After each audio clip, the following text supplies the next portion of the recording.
Aí eu vou chegar no FGTS. É óbvio que a maior parte dos direitos trabalhistas vão para a mão do trabalhador. Sim. O problema é como eles vão. E aí eu trago um exemplo muito concreto. Isso aqui não é ideologia, isso aqui não é moralismo. Isso aqui é concreto, que é do FGTS. Irmão, se você dá o FGTS para o trabalhador em termos de poupança, se você vai lá e coloca na poupança em vez de colocar no FGTS, ele dá o dobro. Se você coloca em ouro, ele dá 4 vezes mais. Se você coloca no Ibovespa, ele dá o triplo. Se você coloca num CDI, ele dá 8 vezes mais. E muitas vezes o FGTS sequer foi corrigido pela inflação. Então a minha pergunta é, por que não pegar o 13º e o FGTS, tirar esses direitos trabalhistas e embutir esse valor no mês para o funcionário ter o dinheiro na mão dele? Por que não fazer isso? Tá, então, eu vou te responder. Vamos lá. Vamos trazer um pouco para realidade. Eu entendi a sua lógica. Sim. É uma lógica que tem sentido, mas quando a gente traz para a vida normal de um trabalhador que ganha R$ 1.621, vamos lá. Um cara que ganha R$ 1.621, ele consegue fazer planejamento futuro econômico? Não. Ele só faz planejamento do atual, do presente. Concorda comigo? Depende. Então você tá... Mas peraí, na sua questão... A média... Vamos entrar na média. Você fez uma pergunta para mim. Você está tirando a autonomia do trabalhador. Você está falando, o governo vai poupar para você. E muitas vezes ele devolve menos a inflação. Mas existem remédios que é necessário. Mas devolver menos que a inflação? Calma. Existem remédios... Concordo contigo nessa parte. Fazer essa aplicação do fundo de garantia no fundo de investimento, concordo contigo. Sabe de quem é essa proposta? Então vem pra sabe de quem é essa proposta? A proposta não é ruim. De quem é essa proposta? Não dá. Kim Kataguiri, cara. A proposta é boa. O Kim Kataguiri... Assim, essa proposta, ela é impraticável na sala. Ela é impraticável pelo seguinte. Essa proposta, ela é impraticável. Porque o FGTS faz parte do planejamento tributário brasileiro. A gente tem uma lógica de seguridade que... Então assume, FGTS é imposto. Caralho! FGTS é imposto. Não, calma aí. Não, FGTS não é imposto. Calma aí, cara. Ela faz compulsório e devolve menos que a inflação. Custa pro trabalhador. Não, mas não é imposto. Deixa eu te falar. Olha só. É imposto. A proposta do MBL é impraticável. É eleitoreira. Ele acabou de falar, faz parte da lógica tributária. É impraticável, é eleitoreira, porque faz parte do planejamento tributário brasileiro. Imposto. Que significa que é usado por rede de proteção ao trabalhador. Uma rede de proteção ao trabalhador. Antes de você pensar em pegar esse FGTS e investir ele no Ibovespa, seja lá onde for, a gente precisa fazer auditoria da dívida pública. Nossa! A gente precisa ver o que a gente está fazendo com a nossa carga tributária. E para quem está indo o dinheiro? Esses caras não falam em sonegação. Pode continuar rindo. Vai rindo para mim. Vocês não falam em sonegação. Por que o PT não faz? Vocês não falam. Por que o PT não faz? Vocês não falam na dívida pública, vocês não falam... Deixa eu terminar meu raciocínio, cara. Vocês não falam nisso, vocês só falam em corte de impostos, sem pensar de forma civilizada, sem honestidade intelectual, vocês insistem só na lógica do corte do imposto. Porém, já que ele é adultão, já que ele é só ele que é adultão, escuta aqui a criança. Não, o Rafael é adulto, então, escuta aqui a criança, você que está assistindo. Olha aqui, você que está assistindo. Você que está assistindo, eles são adultos, nós somos as crianças, mas uma criança que raciocina. Vamos lá. A gente tem o imposto brasileiro, 32% do nosso PIB vira imposto no nosso país. Esse é o valor que a gente tem para tentar sair do atoleiro da desigualdade. A gente precisa. Se você corta o imposto de um lado, ninguém quer pagar imposto. Eu não quero pagar imposto. Se tiver que escolher, ninguém quer pagar. Eu também não queria. E quero que os ricos paguem mais. Só que tem que ser... criança, não é adulto não, tem que ser criança para refletir, entender. Se cortou o imposto de um lado, você precisa ter você precisa repor ele do outro, porque não dá para diminuir a carga tributária. Só para esclarecer que o café com leite. Dá 2 minutos. Só para esclarecer que fundo de garantia, ele não é um imposto com o Estado, ele se torna um imposto com o trabalhador. Mas é um imposto, cara. Com o trabalhador, não com o Estado. Só isso aqui, ele não gera uma dívida com o Estado. Eu tenho R$100, você tem R$100. Entre aspas. Eu te dou R$100. Você pode comprar um negócio de R$100 hoje. Aí eu pego os seus R$100 e ponho no meu bolso. No final do ano, eu te dou R$103. Só que o que você comprava com 100 virou 106. Você perdeu R$3 de poder de compra. Eu tirei de você R$3. Isso é imposto. Porque ele é compulsório. Então ele é um imposto. Eu vou te falar, eu vou te dar a saída. Aí você chegou lá e pegou esses R$3, pegou lá e foi pra segurança, foi pra Seguridade Social, foi usado em educação, foi usado pra gente pro FAT, foi usado pra vários...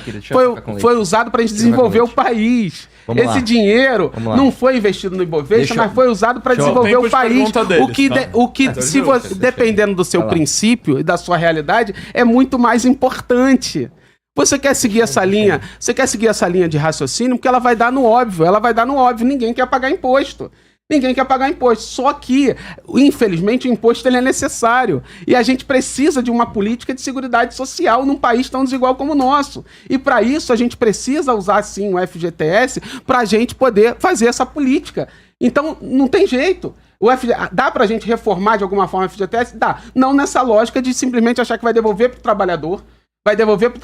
E aí isso vai voltar para a economia, porque a gente sabe que na prática o que vai acontecer é diminuição de salário, porque o empresário não tem pena do trabalhador nas relações de trabalho. Tenta negociar com o teu patrão, você vai ver. Tá, mas ele pergunta. Ele vai pagar esses 8%? Qual a pergunta? Deixa de receber? Sim, vamos lá. Então vamos voltar. Nossa resposta. O lance é o seguinte, a saída para defender o FGTS é dizer que nenhum país, isso é verdade, se desenvolve sem poupança. E o Brasil culturalmente não poupa, nem individualmente, e nem o poder público.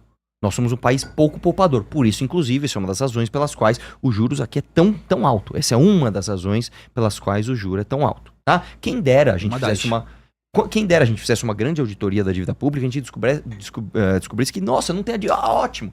Né? Lembrando que a dívida pública só 30% está com os grandes bancos. A maior parte da dívida pública está na mão de renda familiar. Né? Você mesmo falou dos acionistas da Petrobras, que são 49%. É verdade, cara. Você tem um milionário que tem ações da Petrobras. Você tem, por exemplo... Juca Bidala? Você tem, por exemplo, o aposentado que tem um fundo de pensão que tem ação da Petrobras. Então, é uma coisa complexa. Ela não é tão branco no preto. O poder está na mão do grande banco que está com a dívida pública, então é só fazer uma auditoria. Não é. Quem dera fosse, mas se fosse, então por que o PT não fez até hoje, estando há décadas no poder? Lucro sobre dividendo é a favor também? Oi? Taxar lucro sobre dividendo? Só se a gente tirar imposto de produto e serviço, mas isso é outra questão. Sim, também concordo contigo nisso aí. Tá vendo? Vem pra direita.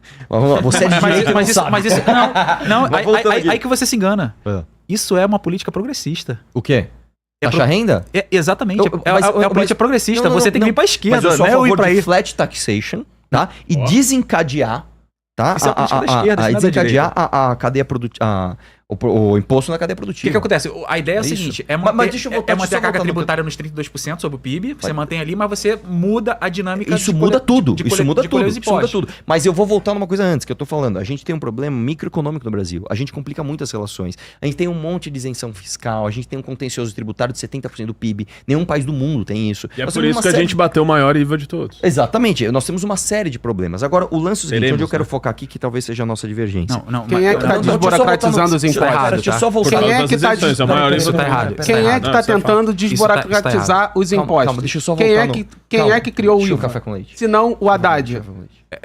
Nós não temos o maior IVA do mundo. Voltar no foco do que a gente está falando. Do FGTS, calma. Não, eu tava te dando a saída. A saída é a gente falar de poupança. E aí a gente pode divergir, como por exemplo no livro amarelo, existe uma divergência dentro do próprio livro. Algumas pessoas, alguns teóricos do MBL acreditam que a gente tem que fazer uma espécie de poupança compulsória do trabalhador. Eu não acredito, eu sou contra isso. Mas existem pessoas que acham que tem que ser feita. Agora, o que eu posso te falar é, o pior tipo de poupança é esse. Primeiro que ele vai no lombo do trabalhador e serve inclusive para financiar, por exemplo, coisas patronais, como o Sistema S, por exemplo, que é patronal. Tem coisa patronal ali que pega sim do dinheiro do imposto do trabalhador. Sim. Outra coisa, a gente pode também fazer uma... Eu acho que sim. A gente pode fazer uma poupança compulsória para o trabalhor com um rendimento de mercado. Dando inclusive a possibilidade dele escolher o instituto que ele vai poupar. Então é o seguinte, ó, o patrão, ele vai te pagar, tô dando um exemplo, R$1.000 de salário. Desses R$1.000, ele vai te pagar mais 100, tô dando um exemplo, de FGTS mais 13º. Esse FGTS pode não ir direto para sua mão, mas então você vai ter a liberdade de escolher onde você vai aplicar e o governo vai pré-aprovar uma série de investimentos possíveis para ele. Eu acho que isso é muito mais interessante do que o governo simplesmente pegar e falar, não, eu vou usar isso aqui só para habitação, porque, não sei se você sabe também, o FGTS ele é travado só para habitação, né? Sim. Por isso que ele é contribuição, ele não é, enfim, ele é gente, imposto. O que a gente está debatendo aqui não é esquerda e direita, isso aqui... Não é, eu acho que é pra caramba. Eu acho que isso aqui é esquerda e direita. E eles estão deixando claro qual é a posição deles. A posição deles é pegar o dinheiro do FGTS e dar pro patrão.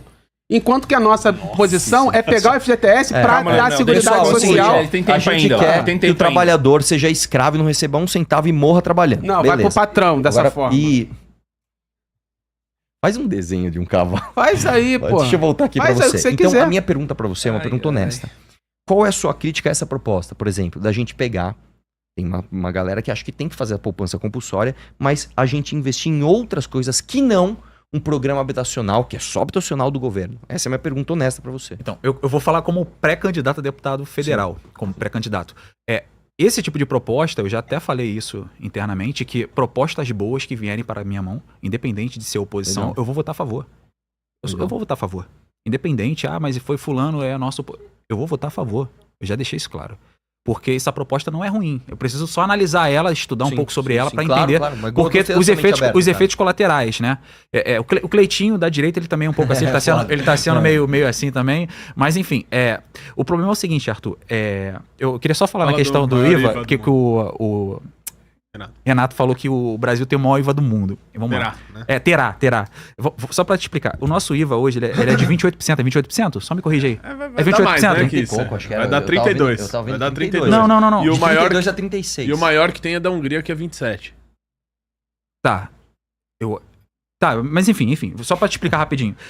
Porque eu fugi da cabeça qual o valor exatamente. Por que acontece? Por que teve que colocar esse IVA mais alto do que a média mundial? Porque dentro desse IVA... de um monte de isenção e regras que criaram no Senado. Exatamente. Criaram muitas isenções em alguns setores, né? Em alguns setores. E essa isenção, que é justamente para cesta básica, 60% de desconto em serviços de escola, serviço de saúde... E esses descontos teve que ser repassado para um outro campo. Qual é o campo? É o campo do imposto do pecado, né? Conhecido como imposto do pecado. Sim. Então, o que acontece? Se você mantém ali o teto máximo mundial, que acho que é 28%, né? Que é o que você... É 28%, é porque me fugiu da cabeça. Sim. Você não consegue atingir a carga tributária que hoje nós temos. Né? O PIB, os custos ali de imposto de recolhimento sobre o PIB, que hoje está na casa de 32%. Né? Então, quando teve essa mudança... O que eles fizeram? Cara, a gente precisa aumentar ter o maior IVA do mundo, porque esse lado de cá tá tendo desconto. Tá descompensado. Nós concordamos nisso. Entendeu? Tá descompensado. Mas isso não significa que o Brasil vai ter o maior imposto do... Mas vai. A razão é essa, mas vai. Então, mas aí é só fazer o seguinte. A gente bota os impostos de volta no setor de serviço, de saúde, de educação, que a gente consegue baixar. A gente acaba com as distorções. Entendeu? Então, acaba com esse monte de isenção. Esse é o problema. Porque acaba com a privatização da educação. Fiscal, acaba com Zona Franca, acaba com esse é o problema. Porque gera essa distorção. Eu acho que o Nico... Pode falar o nome? Pode falar? Quem? Nicolas Ferreira, essa turma bolsonarista, eles gostam muito de usar esse alarde aí do maior IVA do mundo e tal. Mas eles não explicam que tá tendo um aumento de um lado porque o outro lado tá tendo uma redução. Sim, cara, assim, a gente não faz redução, tá? A gente não faz essa redução, cara. A gente não se apega a jargão, a gente debate na profundidade. Esse é um baita debate, como eu te falei. O nosso voto no parlamento que votou a favor da reforma tributária na primeira vez. E depois que votou na primeira vez, aí o Senado colocou, fez várias isenções, subiu o percentual do IVA e depois nosso voto foi contrário. Sabe por que eu consigo, assim, eu não tenho telhado de vidro, cara, eu não sou político. Eu nunca fui filiado a partido nenhum. Mas não é isso. Sabe por que você tá debatendo legal? Vou te falando sério. Porque você tá com a mente aberta pra entender e às vezes falar, puta, isso aqui acho que é bom, mas deixa eu ter que ver. Ele é ex-bolsonarista? Não, da hora. O lance é que você pode ser político, você pode não ser político. Por exemplo, o Smith não é político, ele é um retardado. Não, mas é porque... Entendeu? O outro lá, como é o nome do careca lá, do Meteoro, o doidão lá? O Álvaro Borba. O Álvaro Borba, coitado. Né? O nosso amigo aqui é político e... Tadinho, né? Mas tudo bem, a gente vamos, né? Pô, cara, você passou o debate todo desviando de tudo que eu falei. Com esse teu deboche, com esse teu debochinho aí. Com esse teu debochinho. Não interessa pra você. Depois eu te explico. Posso falar? Deixa eu fazer uma pergunta. Então, calma aí. Mas deixa eu falar um pouquinho. Lula e Bolsonaro, qual que tu acha que é melhor? Nenhum dos dois. Não. Tem que ter pelo menos. Você prefere morrer queimado ou afogado? Não. Tem que ter um ou outro. Queimado ou afogado? Quem você acha que é melhor? Nenhum dos dois, cara. Não, pode ser sincero. Os dois. Sem lacração, cara. Eu vou, de verdade, sem lacração. Não, falar que é o Lula. Não. Deixa eu falar uma parada. Para mais vídeos assim, se inscreva no canal e deixe seu like.